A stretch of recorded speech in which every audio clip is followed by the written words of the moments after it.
Ladies and gentlemen of the media, we hope you enjoyed the Gonzaga open locker room. It's closed right now.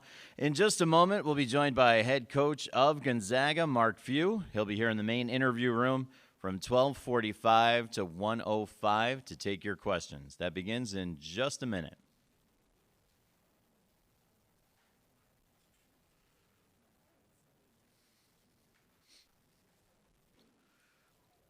These few reminders when joining us here in the main interview room, please take a moment to silence your mobile phone. Please refrain from any flash photography or video recording of any kind. And we did clarify the social media rule. Please refrain from any kind of live social media publishing anywhere here at the University of Phoenix Stadium for the duration of the Final Four. If anybody has any questions on that, you can ask me or a member of the NCAA Media Coordination staff. We'd be glad to explain. If you need satellite information, we have satellite information up here or in the back. The gentlemen and ladies from Hammond Communication have that as well. And we'll be joined by Mark Few, head coach of Gonzaga, in just a moment.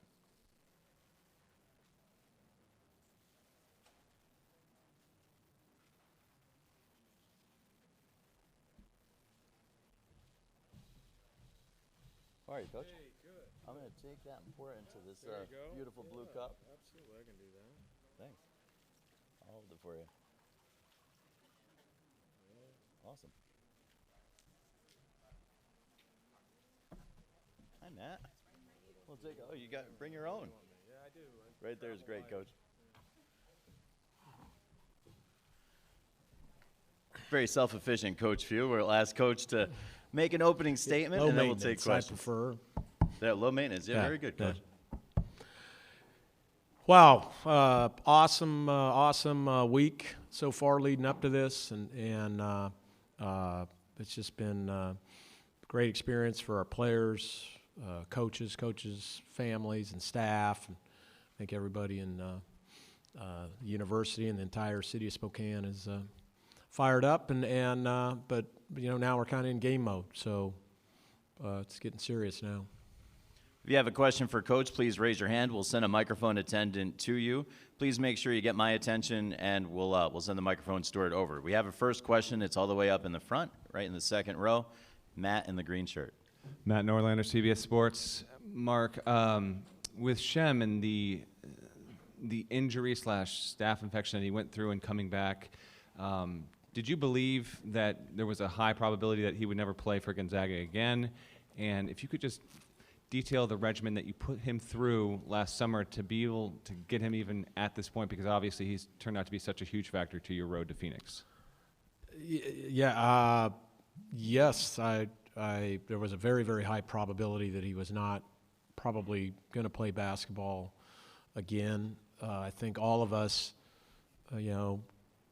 coaches, players, coaches' wives were huge in this process, going over and kind of, giving him a little TLC with his parents not being around. And we were really, truly hoping probably December, January, February for just a normal, active life. He couldn't even get in and out of a car or really walk or even just kind of getting in and out of bed. So, and then I was really worried about depression and things like that. As emotionally, it was wasn't in a great place. So the fact that from going from those dark days to like right now, it literally is miraculous, and I'm not using the term lightly. On the right side, just to the left of the aisle, Zach. Zach Brazilla, New York Post. How did you find Wu Rui? What was the process of that, and also what do you see as his potential? Oh, Rui's got a huge upside. I mean, he's got it's probably as high upside as anybody in our program. And I mean, obviously Zach Collins has a huge upside, but Rui's right there. He's really been battling the language barrier, and now he's kind of getting a little more comfortable with that, and then he's had to adapt to just the intensity and the, kind of the toughness of the game. But he's going to be a very, very good player. He's going to take a big jump. We've always had, different coaches and different people come in from all over the country to watch practices and things like that. And there was a representative from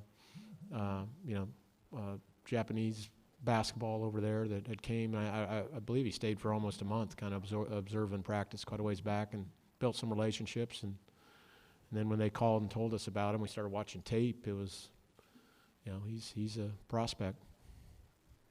On the left side toward the back. Hi, Aaron Fentress with CSN. Coach, former Oregon player Greg Bell wrote a book called Watering the Bamboo, which I believe you wrote the forward for. Greg Bell was my college roomie. There you go. Yeah, and a couple of players said they benefited a lot from the talk he gave you guys before you played the Pilots. Can you talk a little bit about sort of what you used the book for as a message for your team? Yeah, well, I'd love to give Greg a plug here. So Water the Bamboo, and basically the whole premise and the thought and the major point behind it is bamboo, when you plant it, you water it, and I'm going to kill this, but for 4 years or something, nothing happens. But then in the first year, it grows, or, after that subsequent year, then it grows 50 feet or something. So it's about, the process of preparation, physically, mentally, showing up, doing your job with practice and focusing on the things that you can control. We call that the process. And then, eventually you're going to reap the rewards of that. So, well, I'd say it hasn't you? I mean, we're here at the Final Four for the first time. And I just want to tell everybody, I give 100% credit to Water the Bamboo and the book and the approach. It's a life changer. Yeah, no, I mean, and look, to have Greg, I mean, he's in my wedding and one of my closest friends, to be able to come talk to our team in Portland and give us the book and give us the little bracelets and all that was great, and I think it resonated with them. The other thing he said that I wholeheartedly believe that we kind of used as a mantra this year was like, just try to get like 1% better each week. Just 1% better, whatever it's at, and if you can do that every week, well, then we have something. We had already started that. We started that back in the fall. I'm just like, we got to be better, this next week than we were this. And I honestly felt we were on a great growth plane for long periods this season. We'd be glad to allow for follow-up questions. Just make sure you're recognized and that you have the microphone when you ask them. Let's go to Dana on the right side. Dana O'Neill with ESPN. Mark, everyone talks about the spectacle of this thing, and I know you haven't been here, your team hasn't been here, but you have older guys. Is it less of a deal worrying about them handling all this because they're older, they're a little more mature? Yes and no. I mean, this is first-time experience for all of us, other than, the coaching staff. Obviously, we've been to numerous Final Fours for the NABC, and, I mean, I've been to 28 of them. But for our guys, I mean, it is a spectacle, and it's amazing, and it's hard not to get caught up in that. Ironically, I think you look at our team, and there's a lot of experience there, but then even going back to that first game against South Dakota State, that was Nigel's first NCAA tournament game. That was Jonathan Williams' first NCAA tournament game. Zach Collins, Killian Tilley, a lot of these guys. So they're moving through that. The fact we got 4 under our belt, and but then to your point, there's a maturity about a Nigel Williams-Goss that really understands how to process this stuff in a positive way. There's a maturity about a Jordan Matthews that knows how to really process things and just shrink it down to what he has to do to be successful. And then obviously Shemek's won more games than anybody in NCAA history, so he's been around the block a lot too. In the center, second row. Hey, Mark, Eddie Pels with AP. I don't know what Zach Collins is going to do after this, but he's clearly being looked at as a guy who could get drafted. What's your general take? You haven't built your program on one and dones, but what's your general feel about going after guys who could be one and dones? We don't ever really, are in that market just because it's kind of a select market. Obviously, Zach's got great potential, and he's going to have some great choices, and those are all things that'll play out after we're done with all this. But, there's a lot of different ways to build a program and build an elite program, and you can do it through attracting the greatest talent out there, or you can do it by getting good players and develop them and get them to play together. And that's always been our deal at GU. We just try to get the best players we can, try to max out their development, and then really stress, team chemistry and connection and playing together. We have 3 questions on the right side. Let's start with the gentleman in the cap. Adam Kilgore with the Washington Post. Mark, when you back when you were an assistant, the year before you guys made your first tournament run, you guys lost to San Francisco, I think, in the title game. Given the school's history at that point, did any part of you think like, man, that was our chance? And then more broadly, that was our chance to go to a Final Four? no, I mean go to the tournament. Because, And then just more broadly, can you give us your perspective on like how much things have changed, since that time?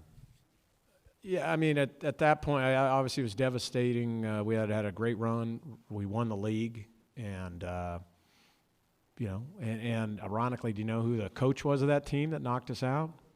Yeah, it was Jordan Matthews' dad, Phil, beat us that year at San Francisco, and they went. But I think that was a great fuel for our run the following year. I think when we got in that league tournament the next year, we played lights out. And that team was very focused and driven to not let that happen again. So I think it actually happened. I actually talked with Dana about this a week or so ago. In no way, shape, or form could you ever envision what we, from that to right now. I mean, it has changed. I don't know. It's 500% different from the school, how we travel, how we're treated. We have a new arena. I mean, everything is, we have expectations. We're expected to win, and we're expected to advance. Heck, we're expected to get to a Final Four, and if we don't get to a Final Four, it's a disaster, and we're a failure. So back in those days, we were innocent and footloose and fancy-free, and those were the good old days. Staying on the right side, Coach. Coach Tyler Paley, Cronkite News and Arizona PBS. When you were an assistant coach in 1999, your team back here in Phoenix, that was the last time you guys played a tournament game in Phoenix. We're staying somewhere out in Mesa. That's right. Minding our own business. That's Nobody right. knew who we were. Do you feel like this is some sort of redemption for you? No. I mean, I vaguely kind of remember that. I just remember, again, totally different scenario. We were just, everything was so new to us then. I mean, the police escorts, which is like one of the greatest aspects of the NCAA tournament is getting the police escort where they shut down freeways and highways. I mean, how cool is that? All of that, the media practice, all those kinds of things. It was just totally new to us. We didn't know any better. And that's what made that, so special. And you just didn't want it to end. I just remember you didn't want it to end. One more just to the right of the aisle over here. Could we get Jeff Goodman to pay attention during the press conference instead of playing on his phone? I mean, I just have a rule in our team meetings and at the Few household, like when mom's talking, could you get off her phone and get in? Oh, okay. All right. Okay. All right. Very, very difficult. Much Coach. like the Few kids, they have an excuse. It's my homework, You have to make them pay for dinner when they take the phone out. Coach Mark Tracy from the New York Times. You mentioned a few answers ago that something was genuinely miraculous, and I've been looking into who Gonzaga is actually named after, and I was wondering if you were at all familiar with St. Aloysius Gonzaga and his story. No, vaguely. I'm a little weak at Catholic history. Being, my dad's a Presbyterian minister for 54 years, so I'm a little weak. I can defer that to my wife. Maybe she could probably explain it. Moving over toward the left in the center. Coach Gavin Shaw, Blaze Radio. I was wondering, you guys kind of built this team out of a lot of transfers, a lot of international players, obviously a talented freshman in Zach Collins. How do you get a group of it seems like distinctly different guys to come together so quickly and have that great run to start the year? That's a great question. I think that's been probably the most undervalued and talked about aspect of this entire year is when I walked out there, September, we were able to have those hour practices and even in October. It was the newest team I'd ever had as far as just literally Silas Melson and Perkins were the only guys of our top, 9 that had really played the year before. Shem was coming off his deal. He hadn't played with any of these guys. And again, we didn't know Shemek. He really didn't get cleared to go full speed till into October was the first time he got cleared. But Nigel was new, and the other thing interesting about Nigel is he probably practiced 10 to 15% the year before. He had ankle surgery, so we didn't have him hardly at all. J3, Jonathan Williams, was on the red squad. Jordan Matthews just got to campus in September. Zach Collins was new. Killian Tilley was new. It was crazy. And then first time we'd lost NBA guys before, but we lost 2 NBA guys. Wilcher was with the Rockets, and Doe is with the Thunder. So it was very eye-opening and somewhat disturbing the first week or so. Staying on the left side. Hi, Coach. Bruce Pascal from the Arizona Daily Star. I was wondering if, with your roots in the Northwest and having recruited here as well as elsewhere, if you and Oregon, if that signals anything about talent in the West, or has it always been about the same? I mean, and UCLA and Arizona, of course, being up a little bit this year too. I think sometimes it's cyclical, and I think it's just for whatever reason, maybe guys, not leaving and staying at UCLA and even Arizona to a certain extent, but certainly you could see this big, I don't want to say, like a funnel cloud or whatever you want to call it, forming early in the year. I mean, you could see Arizona was going to be really good. I was predicting that UCLA was going to be really, really good because I thought people didn't realize how old they were. And I thought having Lonzo was kind of the last piece.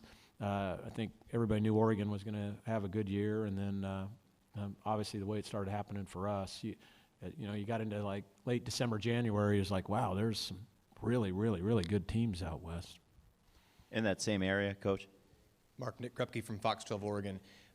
Outside of the bubble in the Northwest, a lot of people say, well, Gonzaga, that's cool, not a national championship contender, not a Final Four. What made you keep believing that this could be true?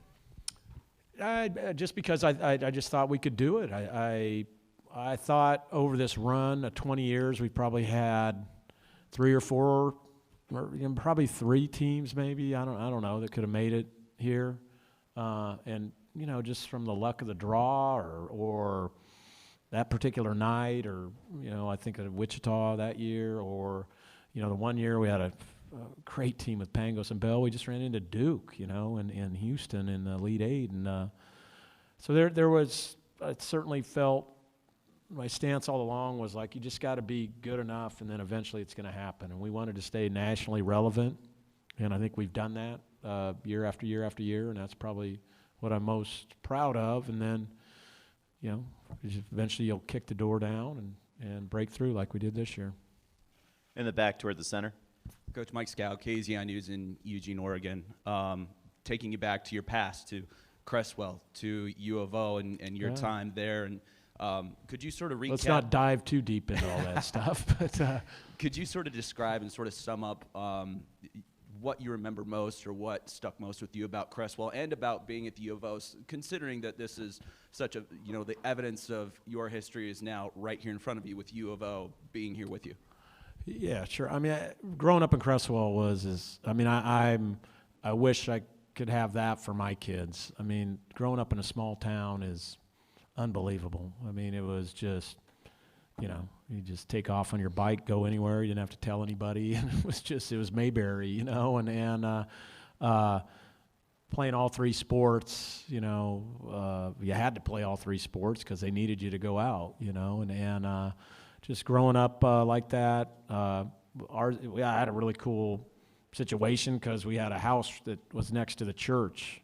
It was joined to the church, so we had access to the big church hall. We could do anything out there, play hoops or do whatever. And it was like having a rec center right next to your, joined to your house. So that was awesome. Had great experiences there. Played on an awesome basketball team that kind of fueled my fire. We were #1 in the state my senior year, and then then moved on to the U of O. It was had some great times there. Had some great friends there, but they were actually ended up track and field. I don't know if you knew, but 2 of my roommates were in. One of them was in 3 Olympics, and one of them was in 2 Olympics. Corey Tarpening, the pole vaulter, and Tim Bright was #1 decathlete. So, I'd travel around with those guys in the summer to their meets over in Europe, and it's good times. In the back on the right side, Mike. Mark, Mike DeCourcy, Sporting News. I wanted to ask you, you're sitting there in early 2000s after you guys made the Elite Eight and then you became the head coach. Can you explain why you thought this was possible? I mean, no one had built a program like you've built. So why did you think it could be done? I don't know if I'm stubborn. And I think probably my friends and family and fishing buddies would tell you that got a little bit of that. And then I just had a belief that I felt we were continuing to get better and better. I thought our teams, even back to '99, had shown they could compete if given the opportunity on national level. And then we followed up Sweet 16, and then we started really then we got Turry off and Morrison and guys like that, and I felt we were getting the type of players that we could compete on the national level. And all that time, we were staying nationally relevant. Maybe not for this particular weekend, but we were, definitely first and second weekend type of program, which is pretty good. And hey, look, I mean, probably 2 other aspects of this that are underrated are I watched what happened to Dan Munson. With he left a situation and didn't turn out, and then Gonzaga continued to grow and grow and grow. That's the other part of this is Gonzaga has continued to invest in the program and understand what it can do for the whole university, and they continue to this day, and that's been a huge part of this. And then the other one you probably don't want to admit, but at least in my case, you end up being more like your parents than you even think. I mean, my dad was 54 years at the same church. I think it's a record. Usually those pastors move around like every 5-6 years. 54 years at the same little church with a congregation of 100, 125 people. So I think that's probably instilled in my brain and soul and something, and didn't even realize it at the time. So, why mess with happy? We always had a great time up there. Final question at this time for Coach Few on the right of the aisle. Coach, Sam Adams from KHQ in Spokane. You mentioned Dan. I was wondering if you could take us back. Maybe you could paint the picture back in the days when the living situation was probably a little different, apartment living. And if you could kind of explain the Final Four message on your answering machine that you would leave.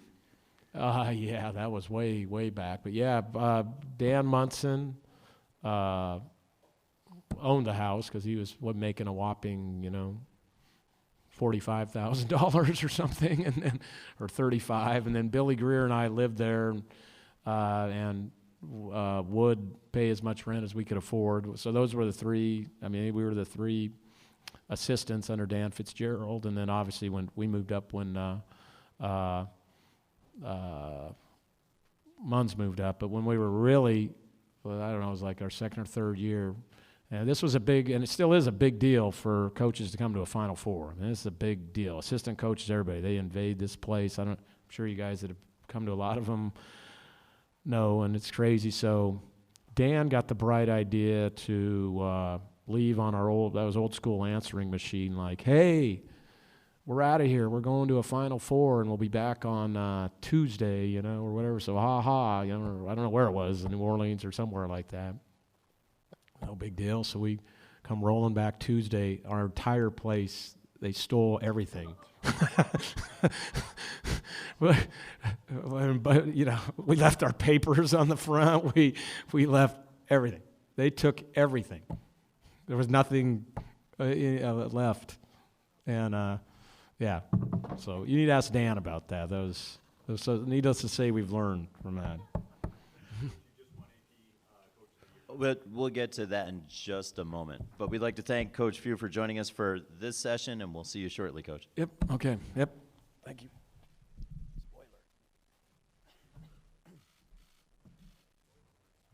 We're going right into that next, so I don't want.